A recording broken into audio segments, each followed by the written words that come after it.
Hi, everybody. I know I'm a little late. I'm sorry. I was trying to get set up and everything kept going haywire. You know how that is. When you're dependent on technology, it doesn't always work, but that's okay. Come on in. I'm going to wait a few minutes and see if more people want to join us because I have lots of things that I want to talk about. So much has been happening and I'm trying to keep up. Like I can barely keep up. So I'm hoping some of you are more on your P's and Q's and can give me some more details.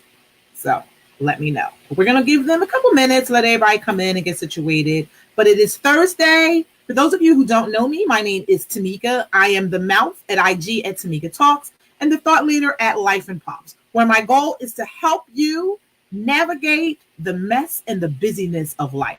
And of course, we've got to do it fashionably and on time. So let's get started. I don't even want to wait anymore. People can join in, and as they join in, we'll let them give comments, and we'll, I like a dialogue. I like for everyone to talk to me, talk back to me, because I can talk a lot, and it's kind of lonely if no one is talking to me, but that's okay. So here's the first thing I want to talk about. This deal with Korea, or not deal, or the no deal with Korea. So, your president went and met with the North Korean leader, Kim Jong-un. I want to make sure I have his name correct. To, come to some type of agreement.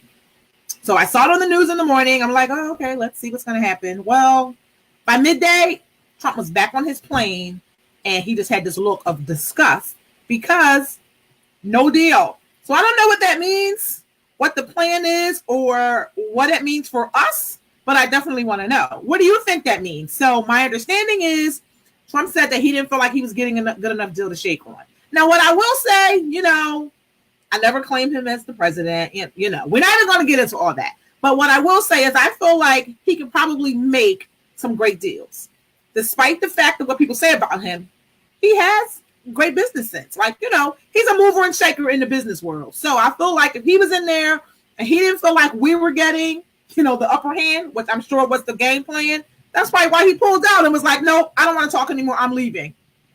Was that a good thing? I don't know. We'll see, because they were saying that Kim was saying that he is ready to denuclearize. What does that mean? Is he already nuclearizing? Like, what does that mean? I need some details. Folks, talk to me about it. Tell me, what do you think?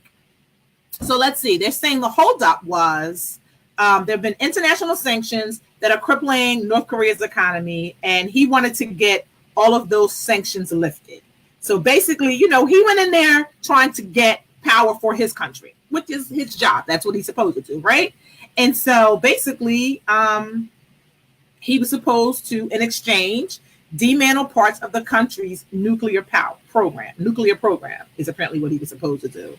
Well, Trump said that's not how it works. And he left when he realized that he wasn't ready to denuclearize. That word is just creeping me out, guys, creeping me out. Which apparently was something that they agreed on when they met at the summit in 2018. So it's 2019. Why is he reneging on the deal? What's the deal? So basically, we have to realize that North Korea is a major security threat. Let's be clear, a major security threat because of the nuclear stockpile and this just the regimen. Like, it's major. So the fact that this has not come to fruition, time will tell, as she said. Like, let's see what happens. Time will tell. So where will they meet again? I don't know. We've already had bumpy history with them. So let's hope that, it's not a bad thing. So we'll see what happens with that. I am going to keep my eye out. And if you see something, let me know, because maybe I miss it. Because, now, of course, this isn't big news because, they already met. He left. They've already put out what was said. But it's going to come back around, I'm sure. Okay, I'm sure. So when it comes back around, I'm going to need you to know. Absolutely right. Major, right. So Kendra, what are you thinking? I mean, she's saying it's major and we need to talk about it. Right. What do we need to say? Like, what do we need to know? So like, I feel like I need to research this just a tad bit more because I knew they were having the summit. The summit happens every year. Like every president has done this summit. So I was like, okay, it's not going to be anything different. But when I realized that he was getting on a plane and he kind of just had this look of disgust. I don't know if you guys saw it, but he had this look of disgust. And then this look of disgust, I was like, okay, what's going to happen? Should our country be afraid? Like what's the deal? So I don't know. Let me know your thoughts because yeah, I'm a little concerned. I don't know about you guys, but I am extremely concerned. But and then let's move on to the next thing. More Trump in the news. Anybody surprised? Of course not. I told you I should really start like a political show because I start watching this and figuring out what's going on. Okay, so let's go back. So Kendra is saying that not everyone does not meet with North Korea. Oh, see, I was not aware of that. I thought that they generally host kind of a world summit and everyone is there. But because of this whole nuclear missile type thing that's happening, that's why Trump has been meeting with him, or U.S. presidents in general have been meeting with them to try to come to some agreement. So I didn't realize that not everybody did this. Oh, yeah, I agree. We should definitely be very afraid. Absolutely. I'm afraid. Like I said, when I saw him get on the plane and the look on his face, I was like, what did he say? What's about to come out as a result of this? So yeah, I am definitely afraid. But move on because he's still in the news. Here we go. So many of you watch the, what do you call it? My God, I can't even think of what it's called right now. Watch the report, the Congress report with Michael Cohen. And I got so, like literally, people were inboxing me because they know how generally I'm up on this. But I decided not to watch it.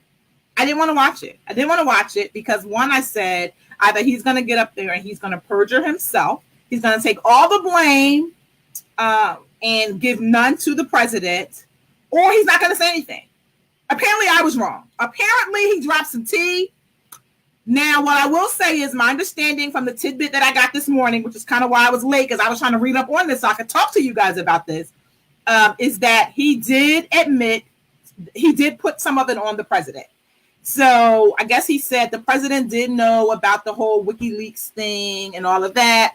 But get this. Wait a minute. Wait. I wrote this down because I needed to make sure that I got the details for y'all. I wrote this down because I need to make sure I had the details for y'all. Wait a minute. Let me get it because I had to write this down. So it said that he admitted to paying Stormy Daniels $130,000 to keep quiet about her alleged affair with Trump. What? No, what? Come on. So I need to go and listen to an extra recording. Oh, thank you. Yes. She posted the link. Thank you. I am definitely gonna go and check that out. So my understanding is he admitted that he said, so he admitted to the whole Stormy Daniels thing. But what I want to know is, did he say that the president knew, or that he basically paid her off, on his own, kind of because of what was happening in the political thing?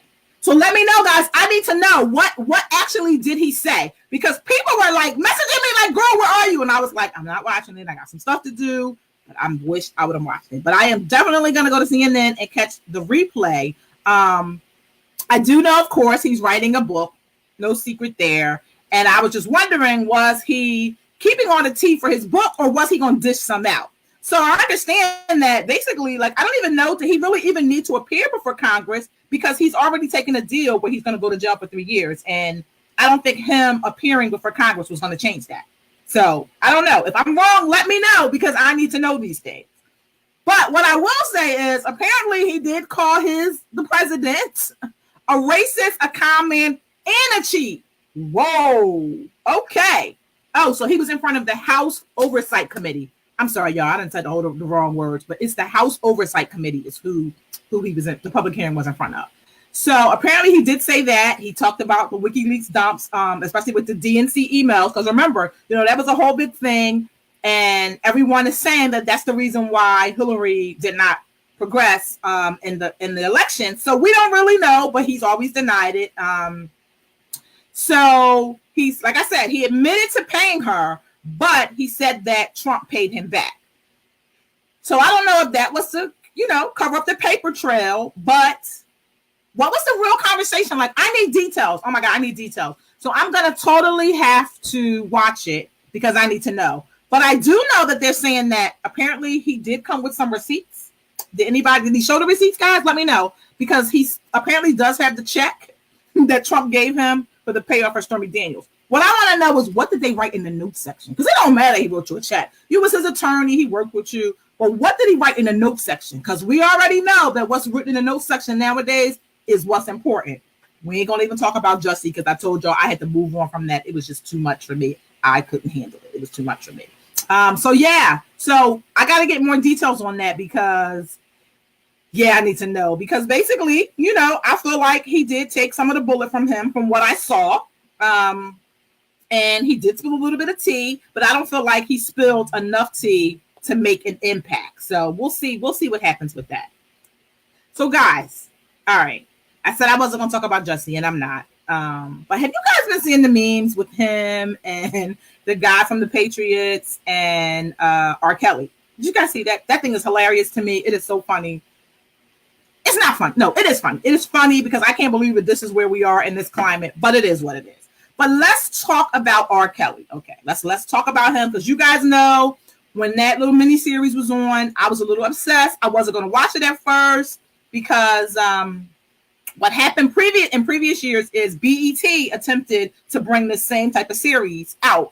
And basically R. Kelly's camp shut it down. I think they threatened lawsuits, a whole bunch of stuff. And BET kind of just went away. Like, you didn't hear anything else of it. Well, Lifetime came through and was like, no, this is important. We can ready to make this come to happen. So the show was, it was a lot. I was not prepared for a lot of stuff I did not know. Yeah, it was crazy. And if you haven't seen it, you definitely need to go see it because it was a lot. Like it revealed a whole lot of things. And it revealed a lot of things about people that because there were some people like defending him and the whole nine. So in the news lately, we do know that he was brought up on charges. He went to trial. He had an arraignment and he was supposed to post bond. Now, what they were saying was that he didn't have any money to post bond because apparently he's broke.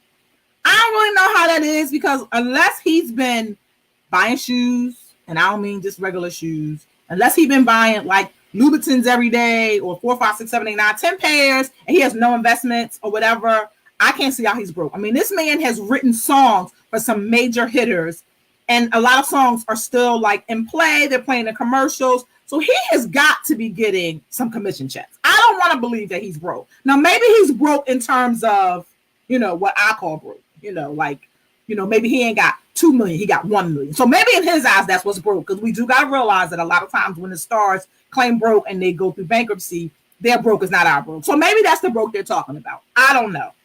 But his bond got placed. Guess who paid the bond, guys? A woman. Every time I saw this, I kept saying, I don't want to read it. I don't want to know who posted it. I don't want to read it. Well, I broke down and read it. And let me just tell you what angered me even so much about it. Let me just tell you what angered me so much about it. Is one, it's that mentality that a piece of man is better than no man. So I'm going to do whatever I can to let him know that I support him, even though the odds are stacked against it. He's not my dude, but maybe he'll be my dude if I do this. So that right there irritates me to no end. And I say this a lot because what ends up happening is these women who have this thought pattern are the ones who sleep with other wives' husbands because they're like, well, I don't mind being the other girl as long as he comes to see me. No. Stop it. So this woman, okay, I don't know if she's married. I don't think she's married. However, she's a child care worker. Did you guys hear me? A child care worker. She runs daycares in the city of Chicago. Now, this man is up for charges dealing with child sex trafficking, child abuse, basically. And you run a daycare and you put your business on the line to bail him out. I'm sorry, but any parents who have their child in this daycare center, please remove them. Because how do you know R. Kelly ain't been up in there? And I'm not saying R. Kelly did nothing. I'm not saying that. I don't know. He ain't been proven guilty. You know, I'm all about, we can't say people did stuff until they've been proven guilty, but you know, side eyeing it. I don't want to give him the opportunity to do something. I don't want my child to be in an environment where it could possibly happen. So therefore, if you have your children in this center, please move them immediately. Because she apparently does not care. Like, she don't care. Move them. Just move them. And then, get this. He gets out on his bond. You know, he with his little people. They walking through. Guess the first place he wants to go eat? McDonald's.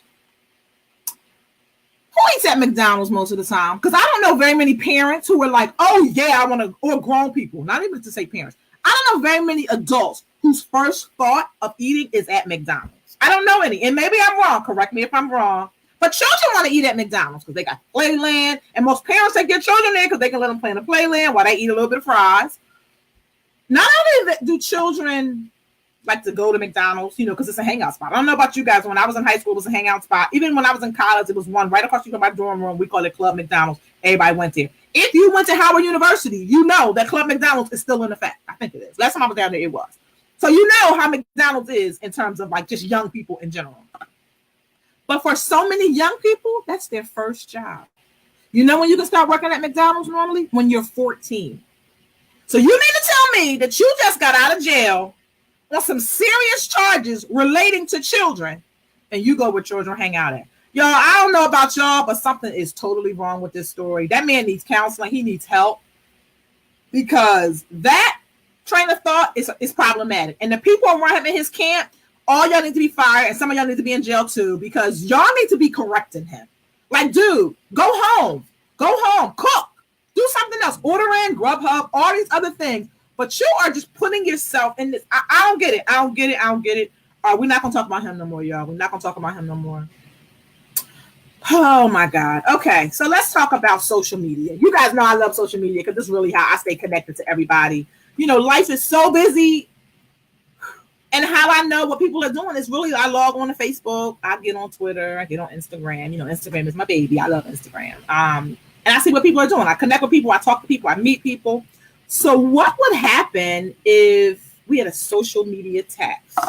Would you pay it? What would you do? Would you be like, oh no, I'm not going on there? So I don't know if you guys remember a few years ago, there was this whole thing where they were talking about Facebook was going to charge people to be on it. So let's go back even further. When he created Facebook, initially you had to be a college student to have it because you had to have a college ID in order to sign up for Facebook. So then all the other people who weren't in college were like, we want to be a part. What are we missing? So then now that's how it became where everybody got on there. And he did a great job with it because he has like grown it. I mean, like advertising. I mean, he has done a great job with it. So where we are today is, I don't know if that was his vision for Facebook, but look where it is. So what would happen if the U.S. decided we're going to put a social media tax? So what that means is that every time you log in to any of these channels, you have to pay a tax. Would you stop using it? So in Uganda, people have quit the internet. You know why? Because in July, apparently, their government imposed a daily tax, which would require them to pay roughly 200 shillings, which is their money. But for us, it's like 5 cents a day for people using any of these platforms. Now, I don't know if it's according to time or just every time you log in. So, you know, I wonder, like, if I log in and I never log off, does that count as one use, or is it over a 24-hour period? That I don't know. So people apparently were like, I don't need it that much then. And I ain't mad at them. I'm not mad at them. Because every time there's something we have that's free, everybody always wants to try to take it from us and charge us for it. Stop trying to make a profit on everything. So basically what happened is it's going to impact their economy, especially because people do business using the internet. You know, we're buying stuff, we're selling stuff. So if I can't use the internet, I can't do any of that. So it affects their economy. So I don't know. We'll see what happens. Absolutely. So she's saying she would stop using it. Enough with these taxes. I'm with you. I am totally with you. Because I remember when the whole thing came out before and they were talking about Facebook was going to charge people to use it. And I was like, let me start getting phone numbers now, setting up dates to hang out with people, because I don't know that I would pay for it. Am I dependent on it? Unfortunately, I would have to say yeah, because I like connecting with people. I like knowing what's going on. And like I said, like yesterday, I missed the whole hearings, But people were like inboxing me, oh my God, are you watching this? Are you watching this? And then my whole feed was filled with it, with everybody saying he lying, he this, he that. So am I dependent on it a little bit? Yeah, you know, and then my mother, we ain't even gonna talk about her, y'all guys. But let me just tell y'all how if she reads some news on Facebook, it's law. So I said I'm just gonna start putting stuff out there and tagging her. So she'll be like, yeah, because I saw it on Facebook. My daughter said it must be true. Gotta love her. Gotta love her. But yeah, so I don't know. And basically, you know, so it looks like, so they're saying that in Uganda, people that they lost over internet subscriptions went down 2.5 million. So basically, all those people who had it were like, I don't need it, I'm good, and I ain't mad at them. Like, I'm not mad at them. Like, get money another way. Come on, guys, let's do better. So yeah, good for you guys who were like, no, wouldn't do it. So my next thing is the Oscars. Did you guys watch the Oscars? So what I was gonna do today before I got on, I do this live chat on Monday evenings with three of my Disney junkie friends, and what we do is we talk about everything Disney. So this Monday was our Oscar talk. So I had my daughter like give me some little makeup, so I was all in warrior mode, and I had my little Wakanda shirt and my Wakanda cup, and so we talked about it. And so I wanted to come to you guys and get your take on the Oscars. So first, the dress. Some of those women wore some fabulous dresses. And I am actually going to do a retake post on what I thought was my favorite trends that I would like to see continue, and kind of things that I'm like, I don't even know why you wore that. So that will be coming out, and I'll make certain that, you know, hopefully you guys are following me along here on my blog at Life and Pumps, and you'll get the details. But what I want to talk about is Ruth Carter. So when she got up there to accept her award for Best Costumes for Black Panther, I swear to you, I felt like I was there with her.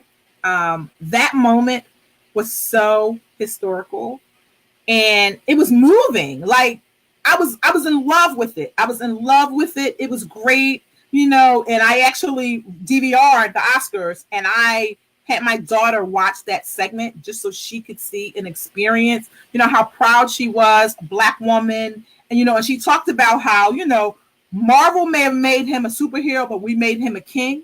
Man, are you kidding me? So I was so excited about that. And I just wanted to make certain that I took the time once again to congratulate her on a job well done. We can't forget about Hannah. She did a great job as well.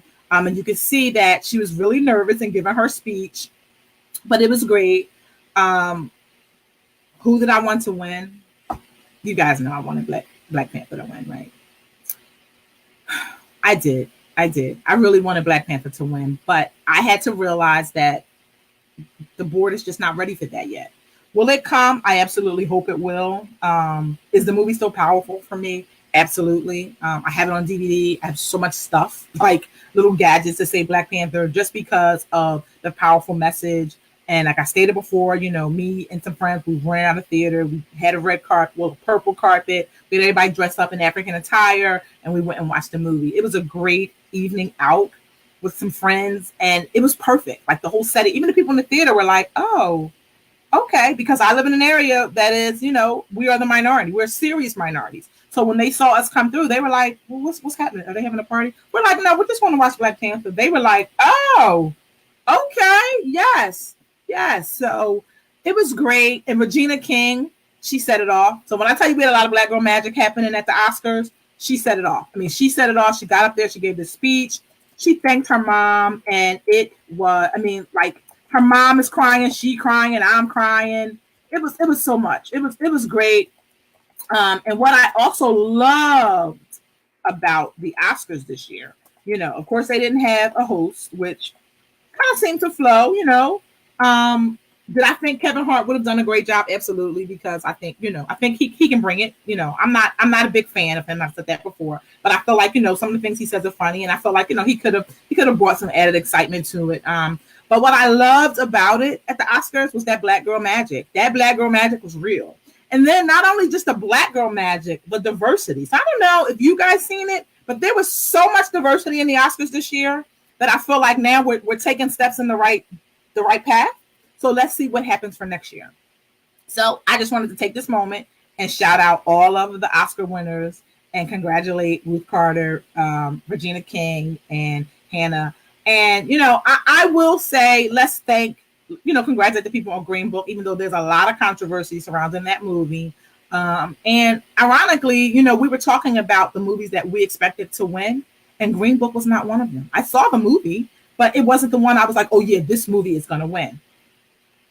Fooled me, right? Oh, well, but that is what it is. And so at the Oscars, The Star is Born, was talked about, and Bradley Cooper and Lady Gaga sung their song from the movie. And when I tell you, Twitter was on fire, talking about some, oh yeah, this must just be the beginning of their on-screen romance. And I mean, it was crazy the things that people were putting out there. You guys do know that Bradley Cooper got a whole, I don't know if that's his wife or his girlfriend, but he got a whole her and a baby. They may even have 2 kids if I'm correct. I don't know. But like sometimes we gotta be a little bit more cognizant of the stuff that we post, because I don't want to go on and read, oh yeah, look how my husband is all, or my boyfriend is all cuddled up with her. Oh, they must got something going on. Oh, something must got going on. And then everybody was saying, and then people were like, well, I'm gonna start a petition because if they don't, they should get something together. Stop it, people. Stop it. Now I know I talk about Morris Chestnut all the time. He has been one of my favorites since what was the first movie he played in? My God, I want to call Nightmare on Elm Street, but I could be wrong. So I liked him before he was Boys in the Hood, because that's what most people know him from. He got a whole wife, and I know he got a whole wife. He ain't leaving his wife, so I just make jokes about it. If I saw her in person, I would be like, "Boo, good job, keep your dude. I love how you back off the scene, because you do good looking. Ain't no need of you to feel threatened. But I ain't gonna be on there like, yeah, leave her and come be with me. I ain't about that life, y'all. That is not cool. So people, stop it. Lady Gaga spoke about it on the show last night, and you can see that it's been uncomfortable for her as well. It's going to make their relationship very awkward. So stop it, people. Stop it. All right. So I want to talk. So the month is coming to an end. February came through, and I loved it.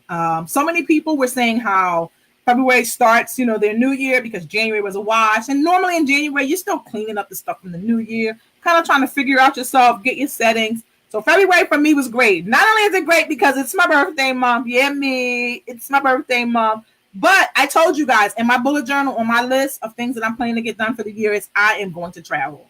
I am Tomika on the go. I love to travel. If you call me right now and been like, hey, listen, let's go to blah, blah, blah. If I can make it happen, I'm out. I love to travel. I love to share the details of my travel. So I have a lot of stories that are coming out that I need for you guys to check out and even look into some of the places. So for my birthday, I started the month out. I was in Rochester. I had never been to Rochester, New York. In fact, the only place that I'd ever been upstate New York was Syracuse. And I wasn't even there that long. And I wasn't in Rochester that long either. But I wanted to make certain that I went and I experienced all that I could in Rochester. If you've never been, guys, you have definitely had. You gotta go. You gotta go. I believe that if you've never been anywhere, you should always just try to go. That's my motto for this year. Go places that you haven't been.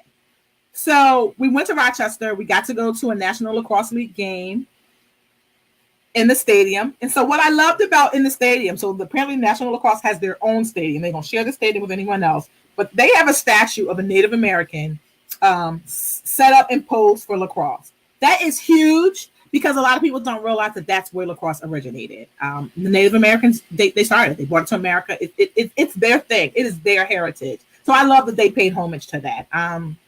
I got to go to the museums, and one section of the museum is dedicated to the Underground Railroad. So with it being Black History Month, and I don't care, it doesn't have to be Black History Month. You should go see it. But to just see some of the exhibits, it was a lot. I wasn't ready for it. They have a directory of where all the colored people live, which is funny. Then they had a directory that showed all of the houses that were a part of the Underground Railroad that the slaves could escape to, on there as they were running. One of them was an exhibit where it was like a crawl space, and I don't even know if you can call it a crawl space, where one of the slaves had to hide because they were like heavy on her, like looking for her. So the family hid her there. So I tried to get in this space. I could barely crawl in there. And she was in there for months. Like, it was crazy because she had just felt like she couldn't do anything. They would feed her food. So I'm like, how? So I had my daughter with me, and I just reminded her that this is the reason why you've got to do your best, because somebody paved the way for you. I'm getting choked up thinking about it right now. Somebody paved the way for you to be able to do what you're doing. So you have a responsibility. And I feel like that is a message that needs to resonate throughout the year. So my goal from henceforward is that I am going to do something to make certain that it resonates every day, every month. And I'll share whatever I do, and maybe you can share it with your family, because Black History Month is just not about Black people. It is about learning the history of everybody. Like, you should want to know what people have endured. And so many things that, you think came from one person really came from someone else. So it is great information. So like I said, I am on a mission to make certain that I try to share some type of unknown fact with everyone, because I'm still learning too, because I realized that even though I went to a school in a predominantly African-American community, they didn't really teach us any Black history. They didn't. And a lot of the stuff I know from my dad, and things that, I researched growing up, like, like how I started Kwanzaa and things of that nature. So I just feel like if we don't continue telling the stories, it'll be lost. So it's going to start with me, and I hope it'll continue with you. So let's talk about some of the products that I love. Let's just talk about some of the products that I love. So if you're following me on Instagram, what I've been doing is every day, I'm trying to show some accountability. Now, what I will say is yesterday I didn't do it, and I wanted to see if somebody would call me out, and they did. So I'm very big on self-care, and I talk about it. I talk about it all the time. However, a lot of times, we talk about stuff and we don't do what we say, kind of do what I say and not what I do. But I want you to do what I do. So I am going to be better at making certain that I get this done. So self-care, it does not have to be hard. And as we're coming into March, I know it's Women's Month, but I also want us to make sure we're taking care of our men, because a lot of times, they fall by the wayside as well too.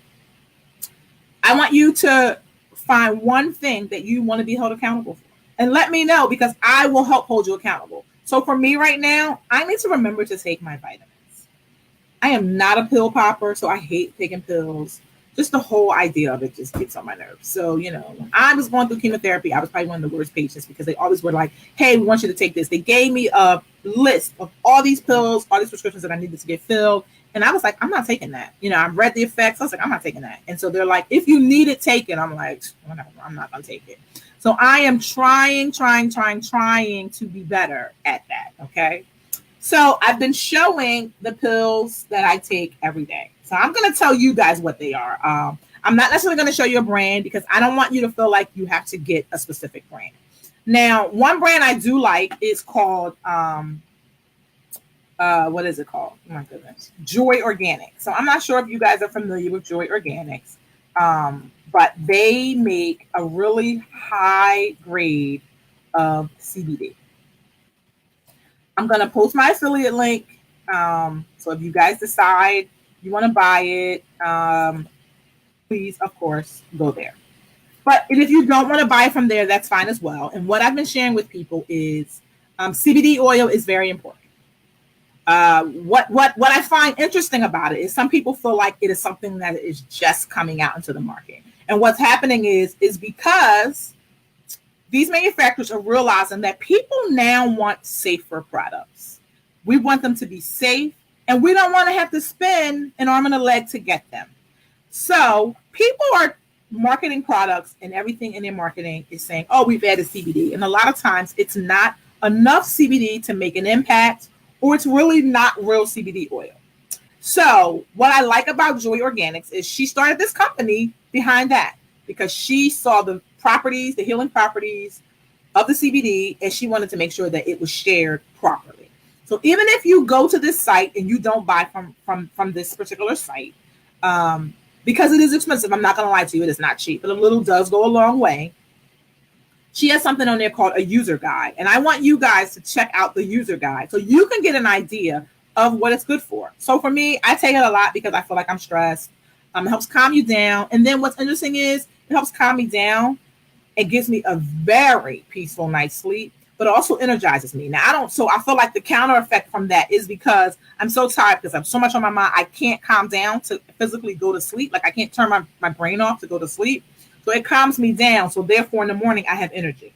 So I'm loving it. And so, and she's saying that New York is going to be banning certain CBD products. that is interesting. And I feel like a lot of the reason why that is happening is because people are saying it is real, authentic CBD, and it's not.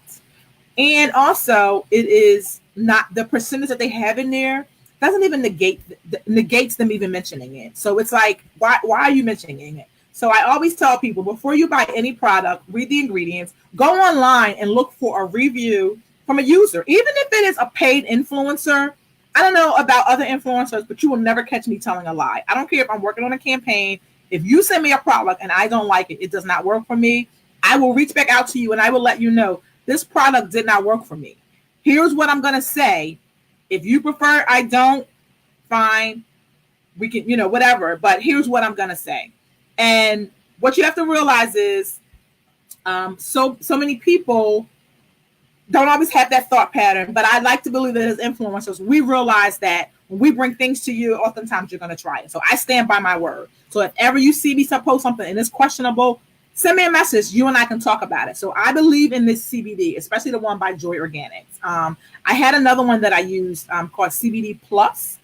They were good as well. And theirs come in different form types as well. So check it out. But I would definitely start with the first site that I posted because there's a user guide on there. And a lot of people aren't sure how to handle the dosage and all of that, especially if you do like the link with tincture, which is generally the one I prefer. But I do the pill form as well.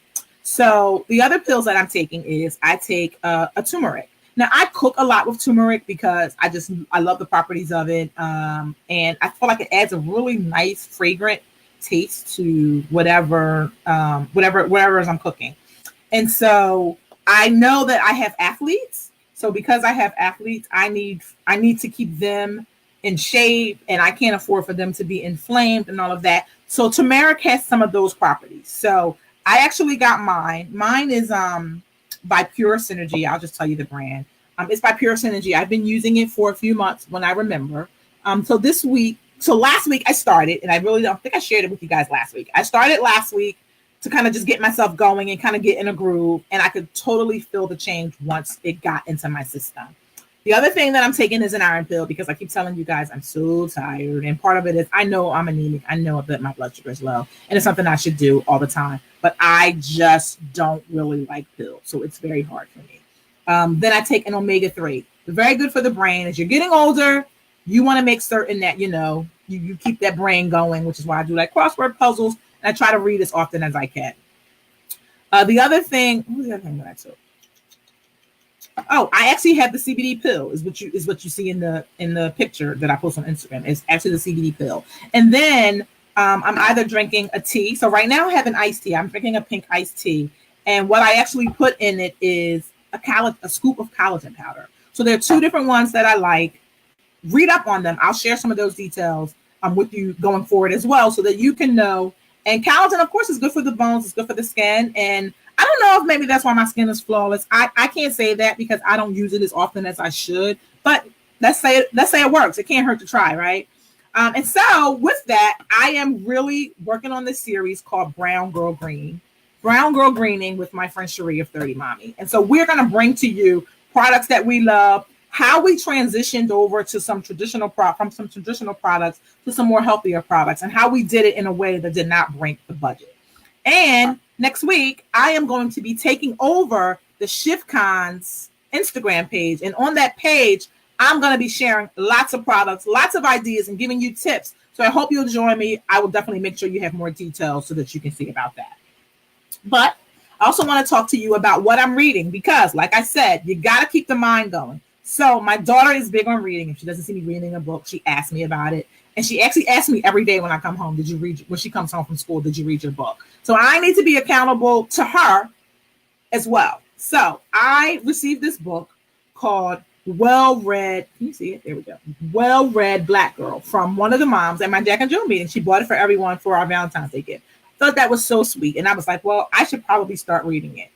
So basically what it is it's an anthology of stories about discovering ourselves. I just started reading it. And so I will definitely share some of the stories with you. And so I'm going to read this because what it is a lot of just short stories. So I'm going to try to like read a short story a day, but then I'm actually going to get a book to read. And so I haven't decided which book that's going to be. But if you guys have a book that you think I should read for the month, let me know. Because like I said, I want this to be a conversation. And maybe we can talk about whatever the book is on our live here. So before I close out, because you know I'm all about being efficient because we are almost at the 1 hour mark, I want to share my quote with you. The quote for today is, "It always seems impossible until it is done." And that's by Nelson Mandela. So I hope this talk has been helpful for you. Thanks for joining. And I look forward to seeing you next Thursday, same time, same channel for our Tea Talk. Have a great day, guys. Bye.